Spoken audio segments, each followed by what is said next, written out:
এই মুহূর্তে একটি গুরুত্বপূর্ণ খবরের দিকে। রেশন দুর্নীতিতে নয়া তথ্য ইডির হাতে। 1 বছরে 350 কোটি টাকা পাচারের দাবি ইডির। আরো বিস্তারিত জানবো, আমাদের সঙ্গে রয়েছে আমাদের প্রতিনিধি অনুপ।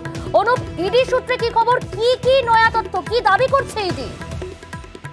ইডি সূত্রে খবর, রেশন বন্টন দুর্নীতি মামলায়, সেই মামলায় কিন্তু তৃতীয় চার্জশিট এবার চলতি সপ্তাহের মধ্যে পেশ করতে চলেছে ইডি। এবং সেই চলতি সপ্তাহে কিন্তু ব্যবসায়ী বিশ্বজিৎ বসু, যিনি গ্রেপ্তার, তার নাম সেখানে থাকছে। 2014 থেকে 2015 অর্থাৎ 1 বছরে নগদ যে রেশন বন্টন দুর্নীতি মামলার 350 কোটি টাকা কিন্তু বিদেশে পাচার করা হয়েছিল, সেই তথ্য কিন্তু এবারে উল্লেখ থাকছে বলে এমনটাই ইডি সূত্রে খবর চার্জশিটে। এবং জ্যোতিপ্রিয় মল্লিকের এজেন্ট মারফত বিশ্বজিৎ বসুর কাছে কিন্তু এই বিপুল পরিমাণ টাকা পৌঁছে যেত। এছাড়া হাওয়ালার মাধ্যমেও কিন্তু বিদেশে টাকা পাচার করা হয়েছিল। এই সমস্ত তথ্য একেবারে জিজ্ঞাসাবাদে কিন্তু উঠে এসছে।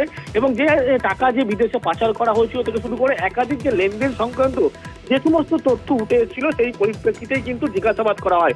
এবং সেই জিজ্ঞাসাবাদের সূত্র ধরেই কিন্তু একেবারে যে তথ্য উঠে আসছে 2014 থেকে 2015 অর্থাৎ 1 বছরে 350 কোটি টাকা বিদেশে পাচার করা হয়েছে, এমনটাই উল্লেখ করা হচ্ছে। এবং হাওয়ালার মাধ্যমে এই টাকা, রেশন বন্টন দুর্নীতি মামলার টাকা বিদেশে পাচার করা হয়েছিল।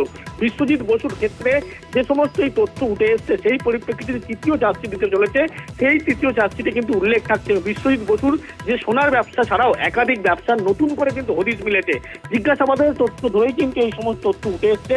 সেই পরিপ্রেক্ষিতেই বেশ কিছু যে তৃতীয় নম্বর যে চার্জশিট জমা করা হচ্ছে, সেই চার্জশিটে কিন্তু এই তথ্য উল্লেখ থাকছে বলে এমনটাই ইডি সূত্রে খবর। প্রিয়াঙ্কা, ধন্যবাদ।